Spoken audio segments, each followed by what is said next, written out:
I never received an allowance. What do you mean? This bombshell dropped during a conversation with my father-in-law one day. I couldn't believe something like this was happening behind my back. My name is Emma, and I'm 29. I've been living with my husband John since we got married 4 years ago. This particular incident occurred when I came home from work one day. My usually late arriving husband was already home. I sensed something was off just by looking at him. Cans of beer and highball drinks were scattered all over the floor, and his face was flushed red. "Whoa, John, what's going on?" I rushed over to him. "Enough, I can't take it anymore," he snapped.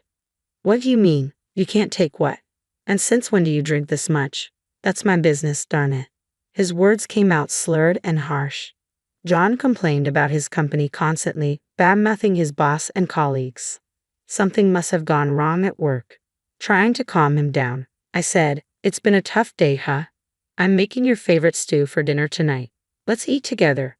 Despite my upbeat attitude, his facial expression remained unchanged. In fact, he seemed even more irritated. My husband kept drinking, so I decided to speak up. "Hey, John, are you okay? You have work tomorrow. Maybe you should get some sleep," I suggested gently. He let out a big sigh. "I'm done, Emma. I'm not going to work tomorrow." "Not going to work? What's going on? Did you get into a fight with your boss?" I probed further. "No, I simply got fired," he muttered. "Fired? That's too abrupt." "Why? What happened?" I was taken aback. "Don't ask me. They just told me out of the blue. I don't know if it's poor management or cost-cutting, but honestly, I'm done with that place." "I feel relieved now," he said with a mix of resignation and bitterness. To be honest, I was anything but relieved. We could afford our current home because both of us were working. Expenses for groceries, bills, and even money sent to my father-in-law and mother-in-law. We relied on both incomes. Now, with John fired and seriously drunk, if he doesn't find a new job, we won't be able to continue supporting his parents.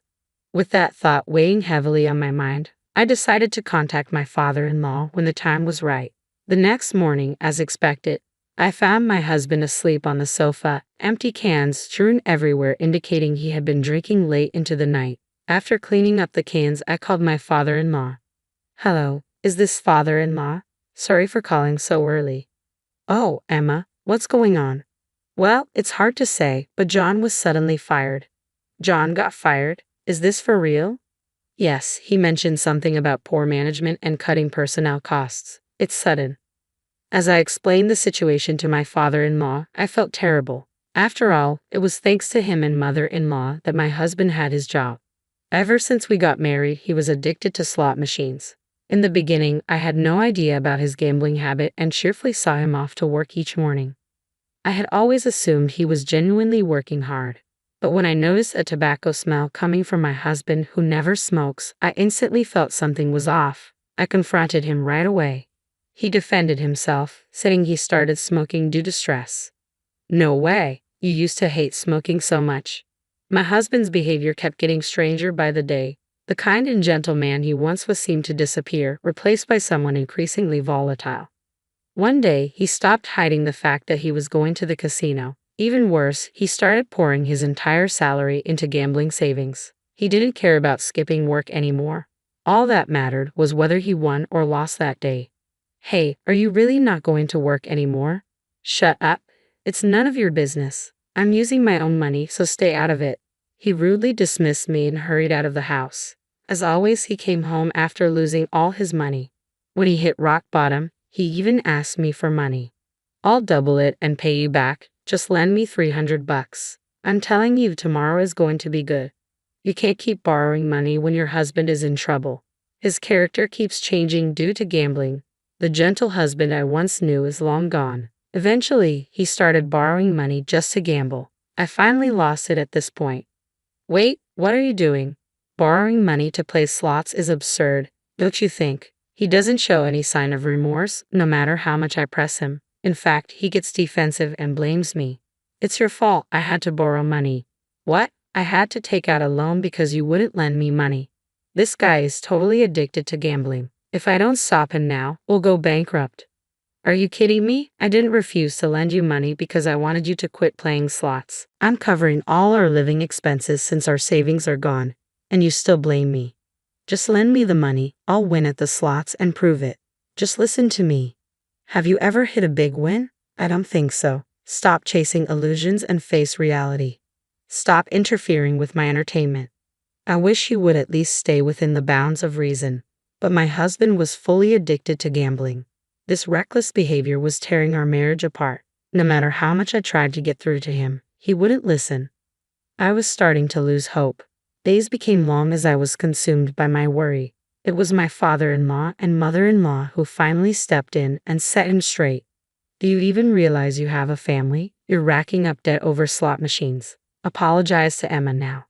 Yeah, you have an amazing wife, and you're ruining it. If you keep this up, she'll divorce you. Father-in-law and mother-in-law scolded him time and again, stressing the importance of marriage and family. Finally, he broke down and apologized.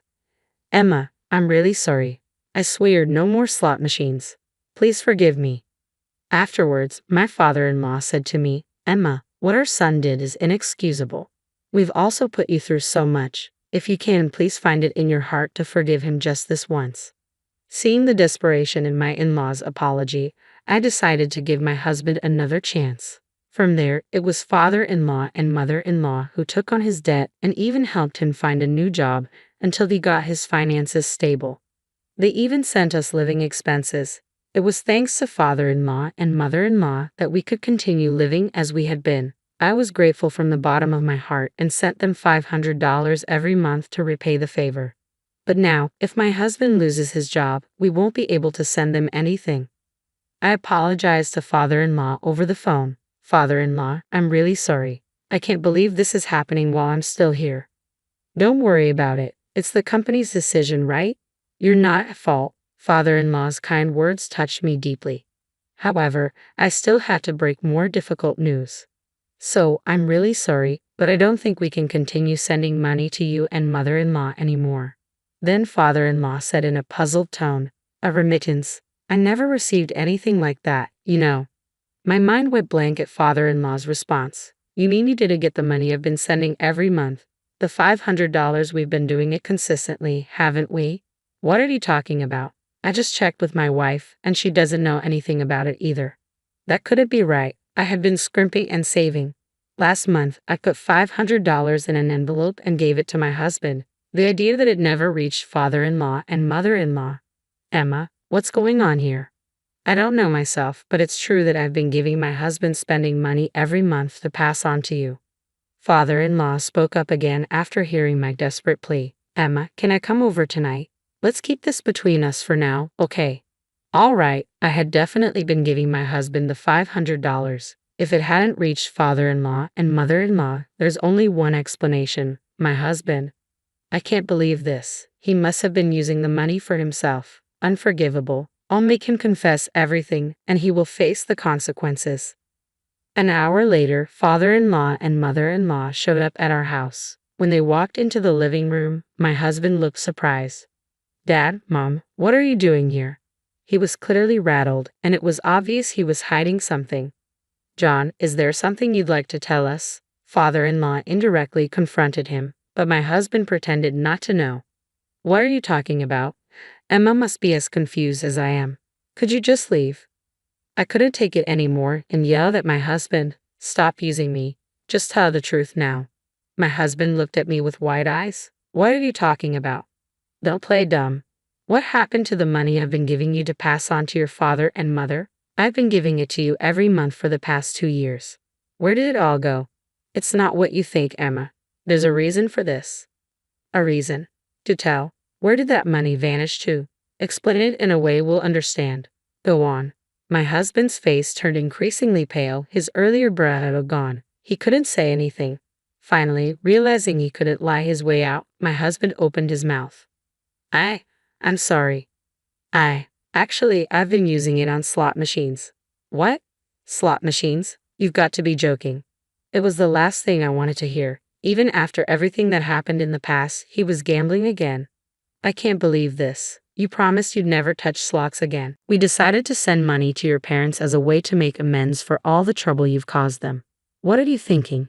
Tears spilled down my cheeks as I yelled at him. Was I the only one who thought we'd finally be able to give back to his parents? My vision blurred from the tears. His mother gently patted my back. Just to confirm, is it true that you got laid off due to company reasons? She'd asked. At his father's question, my husband visibly flinched. Yes, it's true, he admitted. John, if there's a time to correct the record, it's now. If we find out you're lying. His father's voice trailed off. Before his father could finish, my husband hurriedly apologized. I'm sorry. The truth is, I was fired due to my poor work performance. It wasn't due to company downsizing or cost cutting. I was speechless at my husband's words, completely dumbfounded. His father-in-law quickly pressed on. What do you mean by poor work attitude? What the heck have you been doing? Actually, they found out I've been skipping work to go to the casino, my husband confessed. This is hopeless, I thought. The moment I heard that, everything felt utterly ridiculous. I had forgiven his past and decided to start fresh to support each other. What was all my effort for? Are you kidding me? His dad exploded in anger. How many times do we have to say it? Grow up and act responsibly, especially when you have a family. And yet you pull this stupid stunt again. Beside me, his mom quietly wept. I couldn't even shed a tear. All I could do was look at my pathetic husband, who just kept apologizing. Facing the enraged father-in-law, my husband kept making excuses without end. But I'll do better at my next job, okay? It was just bad luck this time. That's it. Let's get a divorce. The words slipped out unconsciously. What? Emma, divorce? You're joking, right? My distraught husband looked at me. A joke? You think I'm joking in this situation? But isn't divorce a bit extreme for this? I exploded with pent-up anger. Do you even understand what you've done? It's no different than embezzlement. My voice quivered with anger. It's too late. You've betrayed us twice. I have no confidence in spending my life with someone like that.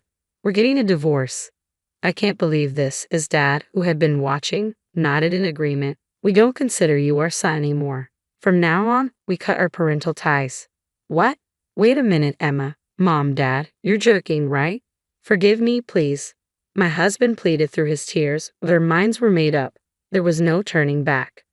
I had him fill out the divorce papers right there in front of his parents. Thank you for everything. Goodbye. With my packed bags and the divorce papers in hand, I left the apartment. Emma, wait. Let's talk this over one more time. I won't do it again. I promise. Wait for me, Emma. He screamed after me the entire time, but I never looked back. It seemed his parents had the same resolve.